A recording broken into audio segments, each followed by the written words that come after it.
Awesome. And as Bree said, my name's Elizabeth, and I'm with the Small Business Administration's Nebraska District Office. So we cover the whole state, and I'm really excited to talk to you all about business plans today. And if you haven't already kind of figured it out as you're in the process of starting a small business, your business plan is really one of the most important documents that you're going to be creating for your small business. Next slide, please. Before we get started, though, I just want to highlight a couple of things. First, I really encourage you to follow us on Twitter. We're at SBA_Nebraska.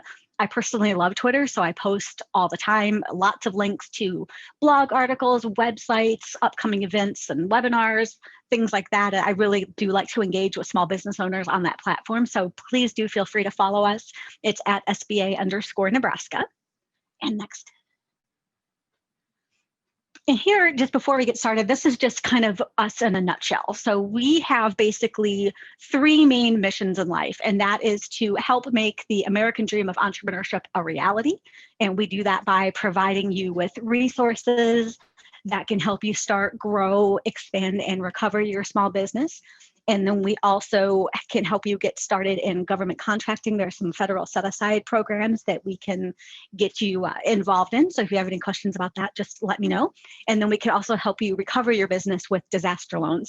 And you've heard a lot about that kind of lately in the news with COVID and the Paycheck Protection Program and all of that information. If you have questions on that, please reach out to me offline, and I am happy to chat with you about what's available.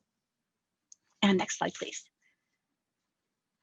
And I did just want to spend a couple minutes highlighting our resource partners. So there's tons of free assistance that's available to you as an entrepreneur and small business owner in the state of Nebraska.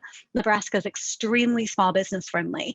And whether you're in the beginning stages, so just kind of working on your business plan, or maybe even thinking about what kind of business you even might want to start, or you're looking to expand, or you're even looking to transition out of your current business, you can always start with SCORE. It's a nationwide network of volunteers. They're small business experts. Everything you do with them is totally free of charge. There's the contact information for the Omaha SCORE chapter. You can sign up for a mentor online. And SCORE does cover the entire state of Nebraska as well. And these are just a few of the things that you can get from them, business workshops, business plan assistance, and basically just talking face to face and just getting business advice and mentorship. And if you haven't already, do go to score.org. That is a fantastic resource, has all kinds of business plan templates, articles, online learning. It's got a business center. It's a fantastic resource. And Bree, did I see a couple questions come in there? Yeah, I've got this one. Oh, okay, perfect. Okay, and then the Nebraska Business Development Center is another resource partner of ours, and they also have offices throughout the state, and they provide basic business services and consulting free of charge as well. These are things like helping you with market research, which, as we'll learn, is critical to your business plan. They can help you put together the financials for your business plan. They can give you general business consulting, help you get into exporting, just all kinds of free services like that. And they can assist you as well through any point of the life cycle of your business. And they do have some of the additional services available, like business evaluation or advanced education classes, exit planning, those types of things that are available for a fee. But all of their basic business startup services and assistance is free of charge. Next slide, please. If you are a veteran or a spouse of a veteran, we also have a regional resource partner called the Veterans Business Opportunity Center. Ours is located in St. Louis, so everything you do with those folks is going to be, over email or over the phone. Feel free to check them out, vetbiz.com there, and they can put you in contact with resources that are specific for vets. So they're a great resource as well. Next slide.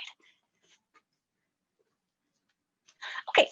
On to the main purpose of today's webinar, talking about business plans. So like I mentioned at the very beginning, a business plan is one of the most critical documents for your small business. It's your roadmap. right? It's not a static document that you write once, throw in a drawer, and you forget about it. You're going to be dusting it off if you ever go to seek financing, to look for investors, if you want to, say, expand your business by getting into exporting or federal contracting, if you want to be changing up your marketing strategies, all those things. My point is, you'll be frequently updating it throughout the life of your business. It's really important when you're writing your business plan to understand that there's no one size fits all. Like, there's no perfect template for a business plan that exactly matches what you want. There is no kind of right or wrong template. It is all about what fits your personal business, what fits your writing style, all those types of things. It might be a couple pages, it might be 30 pages. We certainly don't recommend that it's like 50 or 100 pages. You want to make it easily digestible for a lender or investor when they're looking through it. But no matter how long it is or what style it's in, it's going to accomplish quite a few different things. And we're just going to kind of talk about those really quickly. The first one is it helps you identify your business goals. So when you go into business, you're starting out with definite set goals, right? You're thinking about where you want to end up. Is it a legacy business that you're leaving to your kids? Maybe you're looking to just develop the business, grow it, and then sell it. Maybe you want to eventually franchise your business model. Or maybe you're just simply looking to sell a product or a service that you're passionate about and you want to make some money. One of the best parts about doing a business plan is that it helps you identify any weaknesses in your business model before you open your doors. And this is really critical and why you definitely need to have one, because a business plan is going through every single aspect of your business. It's your company description, your financing needs, your sales and expense forecasts, your market research, the results of what you've looked at, your customer analysis, your pricing structure, all of those things are going to be a part of the business plan. So it forces you to slow down and thoroughly analyze everything. Another part of this is going to be analyzing your market and your competition. So you have a great product and you know it's a great product or it's a great service, but how do you know if there's an actual market need for it? Do you know if your item or service will be popular? Do people need it? Do people want it? Do you know who your target customer is going to be? And once you figure that out, how will you reach that person? Are you aware of what's going on with your competition? How much their products and services are? How are you going to compete with them? You're answering kind of all of these questions as you're going through this document. And then your business plan also helps you to strategize, because once you have all of the basics down, the things that we've kind of just talked about there, you need to figure out how you're going to sell that. And that's your marketing plan and your sales plan, right? So are you doing a brick and mortar business where you're trying to get customers into your store, or are you selling online only? Can people buy from your website online? There's just a myriad of nuances and considerations that you're going to be thinking about as you come up with a sales and marketing strategy. And then basically kind of that last bullet, it shows you what your financials are going to look like. It forces you to think through when your business is going to make a profit and how much money you need to reach that point. And we'll talk about that here in just a minute. Next slide. So what does a business plan need to include? Remember, this is not the be-all, end-all of business plan templates. Definitely only suggestions for what you might want to put in there just to kind of get you thinking about this. You're going to be customizing your business plan to your individual business, product, service, your goals, your strategies. It's totally your document. It's what you want to make at it. But at the basic core, your business plan has 8 essential elements that we are going to address. And you can see those on the slide there. Next slide, please. So the first part of your business plan is going to be your executive summary. This is basically the cover letter for your business plan. It's the outline. It covers all of the basics. You're laying out your basic business idea, the products and services that you're selling or that you're providing. You want to mention your business goals, identify your target market. You want to mention your competitive edge, and we'll talk more about that in a minute, but your competitive edge is very, very important to growing your small business. You're going to be laying out your management team, putting in your financials, your financial outlook, how much money you're going to need, what you're going to be using it for, those types of things. And with the executive summary, a lot of people actually find it really helpful to write this part last, because you're basically pulling in elements and highlights from the entire business plan. So you can kind of use it as a skeletal outline, but then go back and really fill it in after you're done writing everything. And yes, I can provide you with a copy of the PowerPoint. That's absolutely fine. Sorry, I was just looking at the chat. Okay, so this is really straightforward, right? It's your company description. So in this, you're going to include your mission and your vision statements. And this is going to be, what values does your company have? You know, what's your reason for being? And we've seen studies that this is especially important for millennial customers, as they really want to know kind of the why behind your what. Like what is your reason for being? Why do you exist? What values does your company encapsulate? People are really looking at businesses and services on a personal level too, and not just what you provide. So really think through that as well. You also want to be identifying your company goals. So this could be both long and short term. You know, why are you going into business? Again, is it that legacy business? Are you looking to franchise immediately? Kind of what do you want to do with your business? And then what milestones do you want to hit?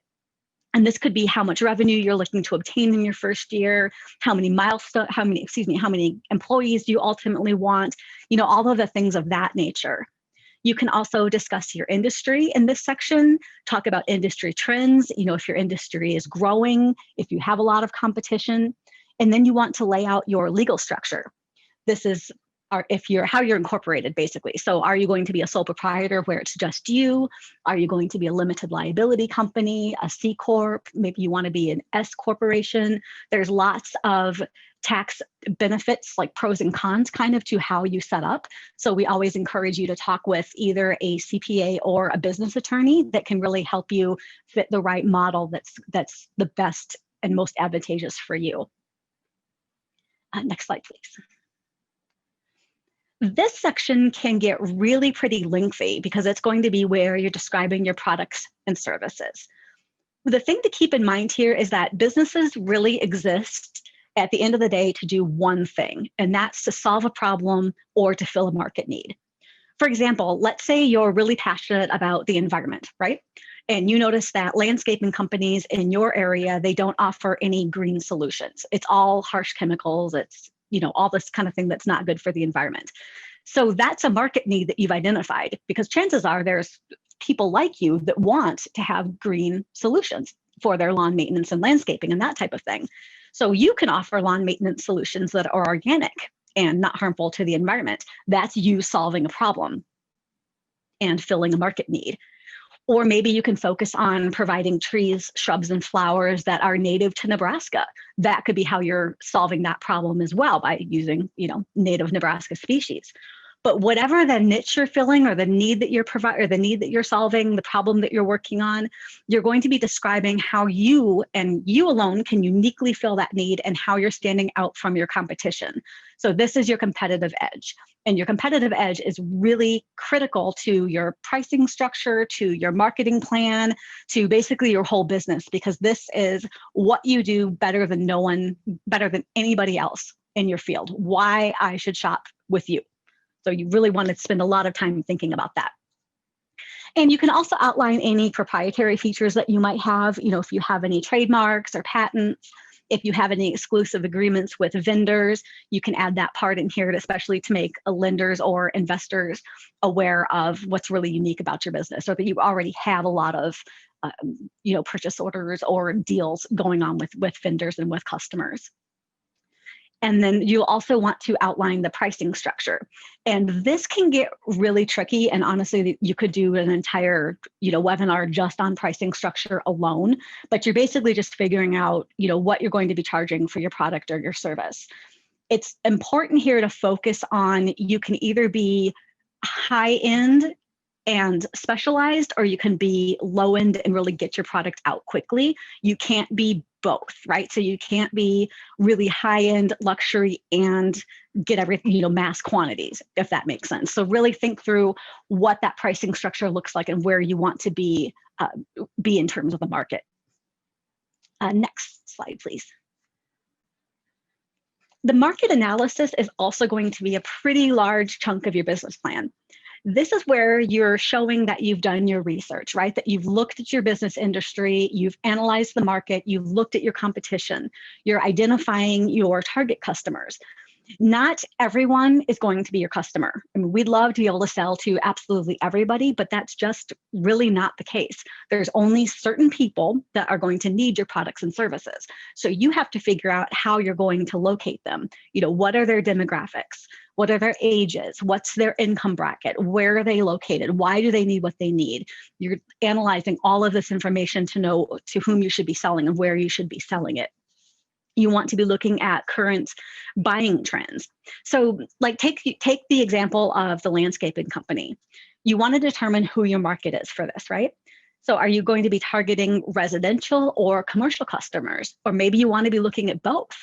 Well, if you decide that you're looking for residential, then you're going to be targeting homeowners with disposable income, right? Because you want somebody that's going to be able to afford kind of your luxury services, for lack of a better word. If you offer organic services, you might want to specially focus on households that might have children or pets because they may not want them exposed to the harsh chemicals that your competitors offer. So those are just kind of things on how you can really look at that market. And then you also want to take a close look at your competition. You want to know what they're charging, what are their hours of operation, how is their customer service, what products do they offer that you don't, how are they filling those market needs? You don't want to price specifically by what your competition is selling because they may have different features and benefits than you do, but it's good to have just a general idea of how much your competitors are charging because that can help you, obviously be more competitive in the marketplace. And next slide. And do we have any questions so far?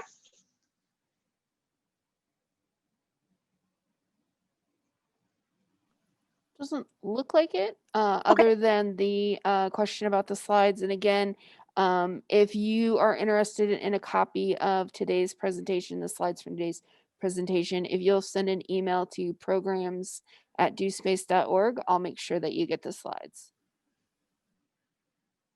Awesome, thank you.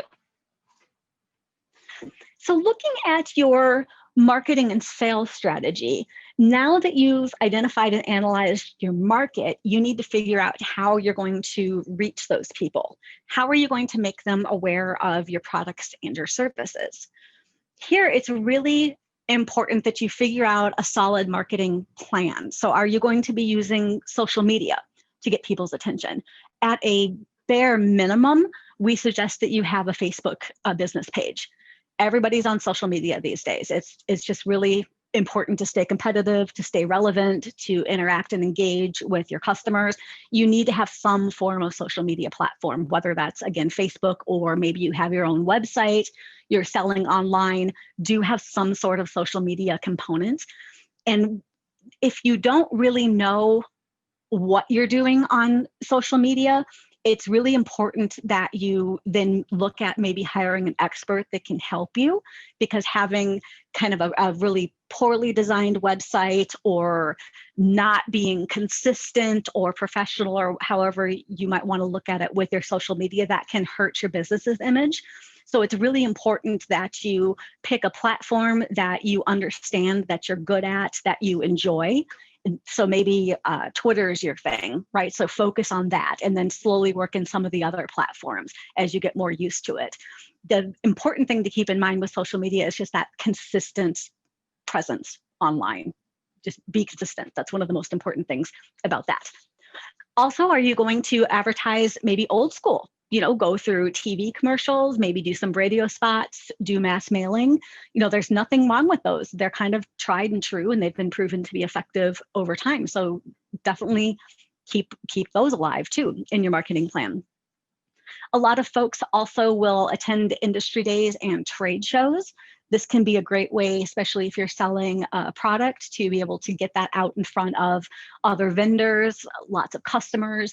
These can be very expensive though, because usually there's some travel involved and it's just expensive to even go there. So if you're going to do this, and we definitely suggest that you look into doing it, but make sure that it's built into your budget as well, since that can be quite expensive.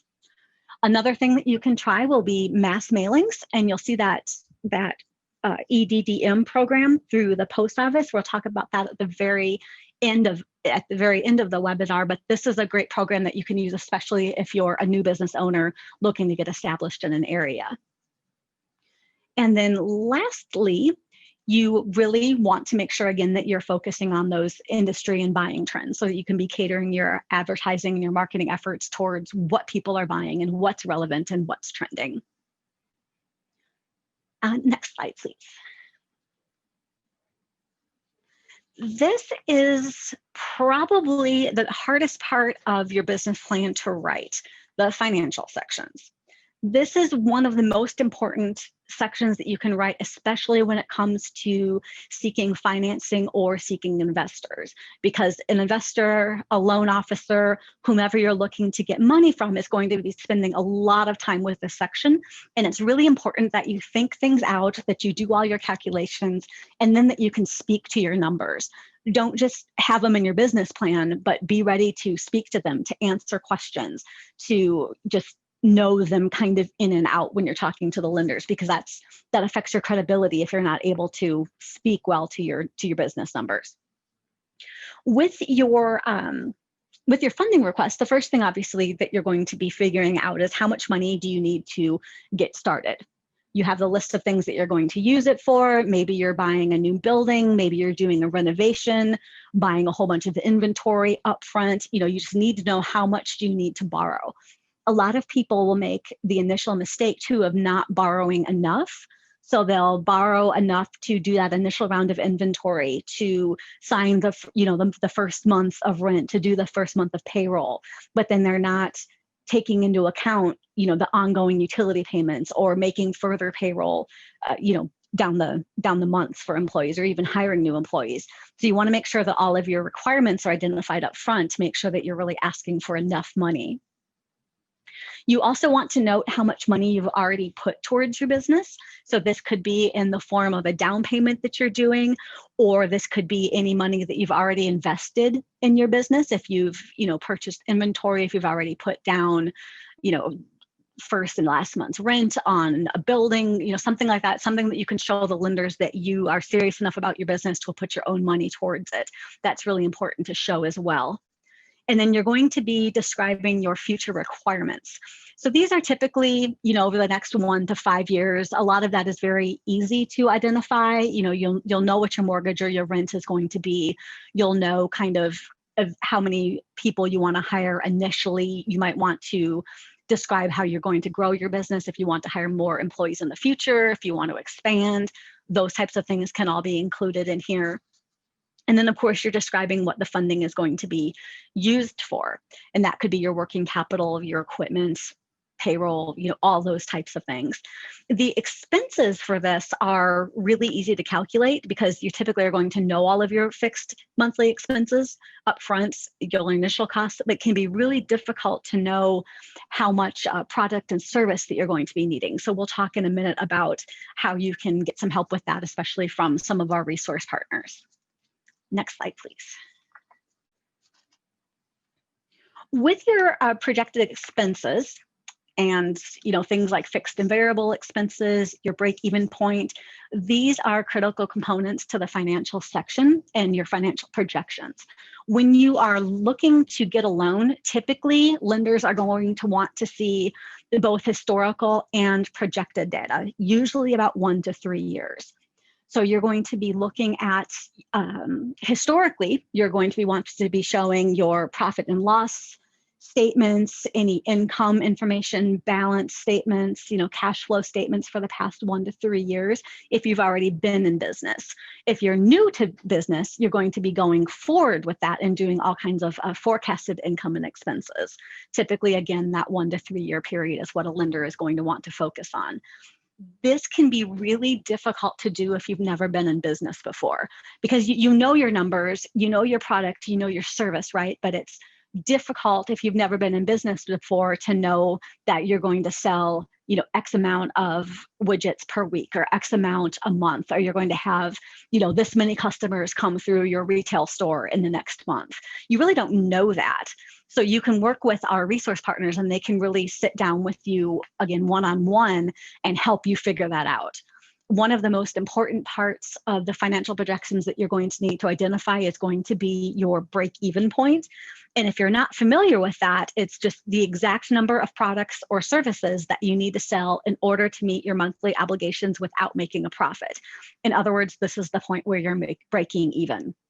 And that's going to be kind of the basis for a lot of your projections, because you'll know how many widgets you need to sell in order to make, $100 of profit or $1,000 of profit at the end of the month. So it's really important to have a really good handle on that number. You're also going to want to think about if you're seeking a loan or if you want to seek investors to obtain the capital that you need for your small business. There's pros and cons to both of these, but you do want to have that kind of identified in your business plan. With a loan, obviously, you're going to be paying back that money that you borrowed with interest. But the good part about that is you're maintaining 100% control of your business. If you're looking at bringing in investors, you're more than likely going to be exchanging equity or ownership in the business for capital, which means that you're giving up some of your percentage of control in the business. So now instead of being the 100% business owner, you might only, have a 80% ownership. So now somebody else is also going to be calling the shots with you. So you really need to decide how much control you want to give up, or if you want to stay 100% involved in your business.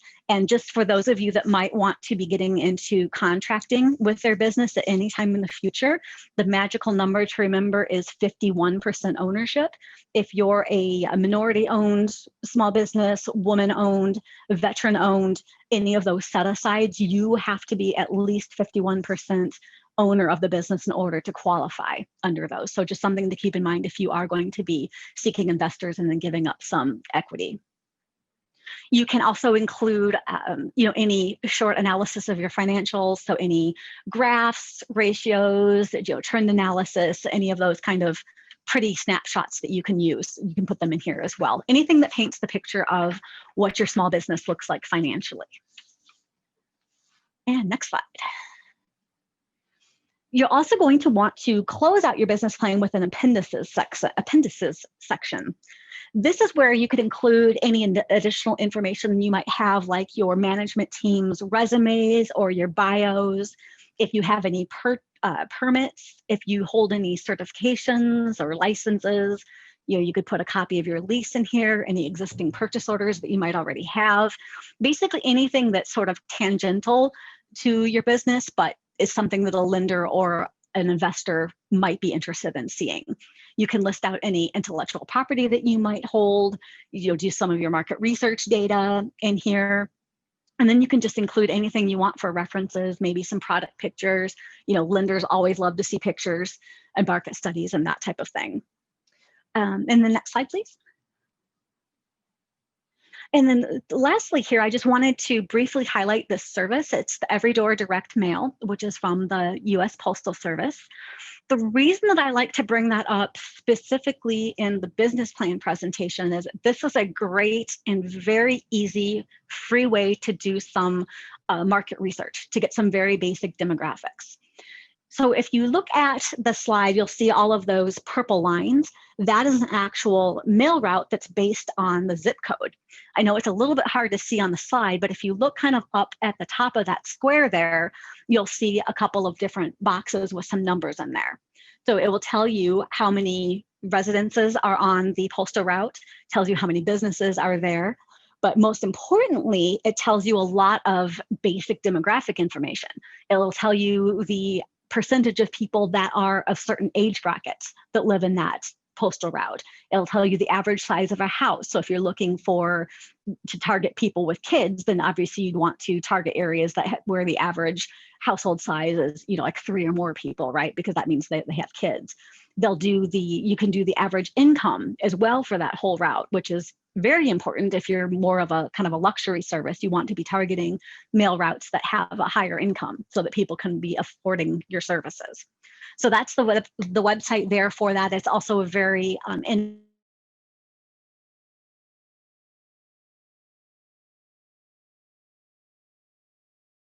inexpensive way to do some math, but basically I just like to promote it for it. And next slide.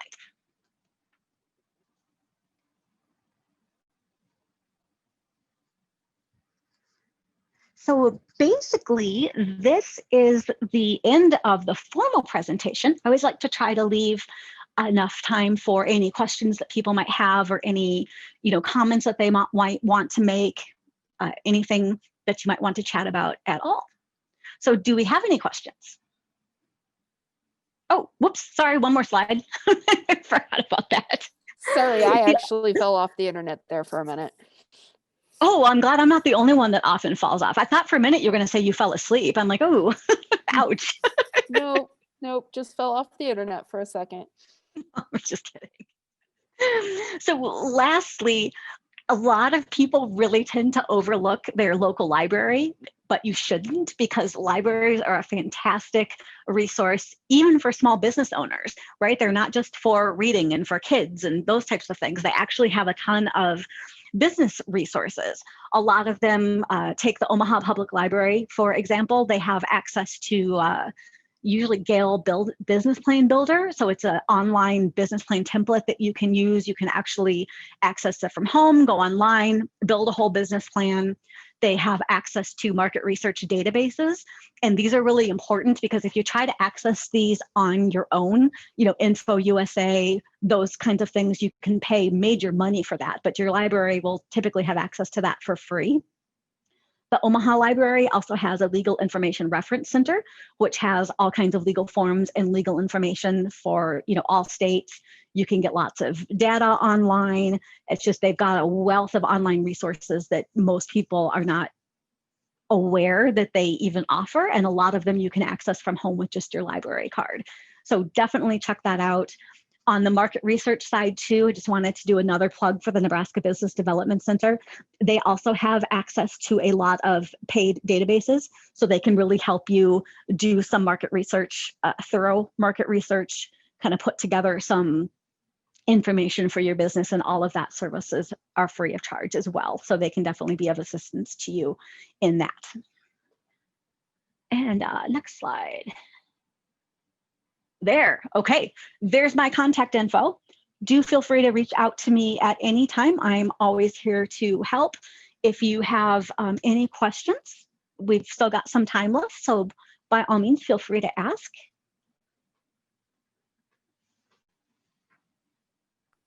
It looks like we do have a couple of questions. Scott asked, what's the typical timeline for approval for an SBA loan? And what are the best avenues to explore liability insurance? Okay, so those are great questions. The timeline for an approval for an SBA loan, it depends on which particular loan you're applying for. So if you're doing an express loan, which right now during these pandemic times goes up to $1 million, and then it will go back down to $500,000 at the end of the fiscal year. That loan is probably the quickest to get. And the reason for that is that you're going to certain banks that have been designated as an express lender by the SBA. So you're using their loan products, their forms. The SBA is only very minimally involved in that. So there you're looking at, maybe a couple days to a week-ish, kind of depending on what else the bank has going on. If you're doing, say, a 504 loan, which goes up to $5 million, that's the one that you're going to be using if you are doing new construction or purchasing a building or some heavy pieces of equipment. That can be a little bit more complicated because there's another community development entity involved in that. So that one could be more weeks to even months, depending on how much financing you're looking for and how complicated the deal is.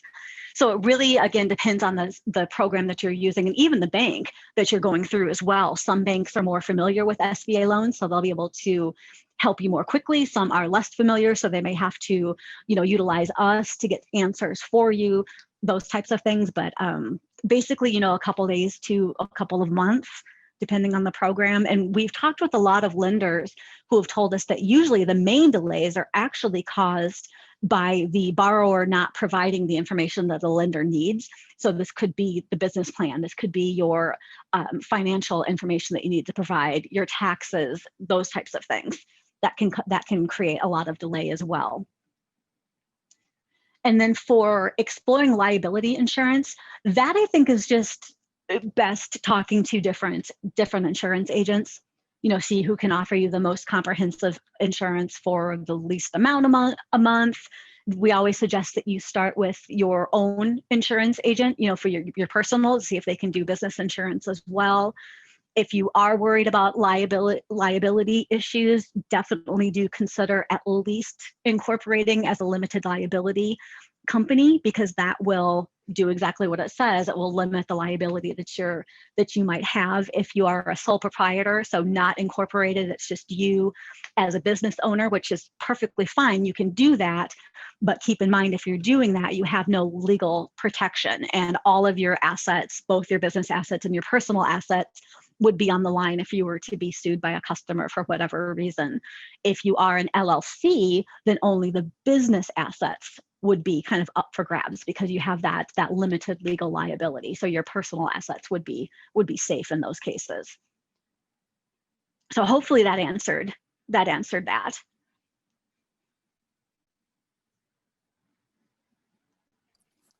Does anybody else have any questions? Oh, sorry. No.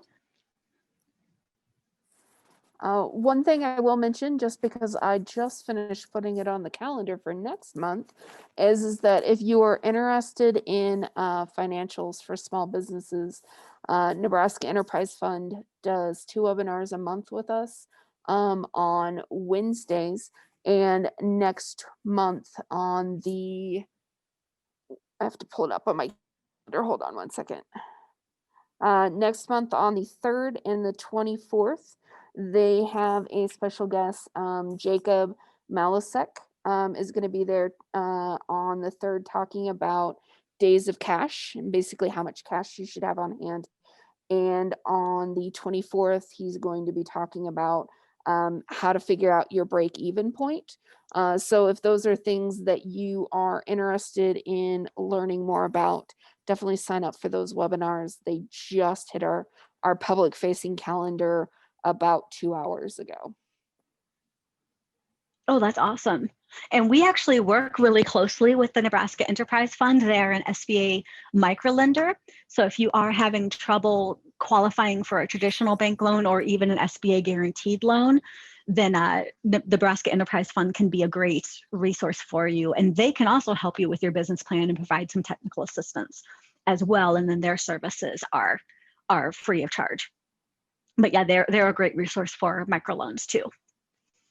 Jamie's asking, where can those webinars be found? Those are on the DoSpace calendar. So dospace.org, and then click on the calendar for February. Like I said, I just posted those about 2 hours ago. As we're filling in for our February calendar, those should be posted to the public now. Folks can also feel free to send me an email to ask to be put on our distribution list each month. I do compile a long list of all of the SBA webinars, as well as all of our resource partners. So including those webinars that NEF will put on. All of those are listed in this document that I send out every month. So by all means, feel free to ask, send me an email and ask to be put on that list. That way you'll always know what's going on, and anything, of course, that we would do with DoSpace or our resource partners do with DoSpace will be on that as well. And there's a lot going on. So many webinars going on lately. There really are. It's kind of crazy. Does anybody else have any questions? All right. Well, if nobody else has any questions, I think we're going to go ahead and sign off. Elizabeth, do you have any final thoughts? No, just to reiterate that a business plan can be hard to write and to think through, and there's no reason that you have to do it alone. Definitely contact our resource partners and just benefit from their experience and the fact that it's free. So all it's going to cost you is your time. Awesome. Well, I think we're going to sign off for today. Don't forget, anybody who wants to receive these slides, email programs@dospace.org and we'll get you a copy. And have a good day. Awesome. Thank you so much for having me. Yeah.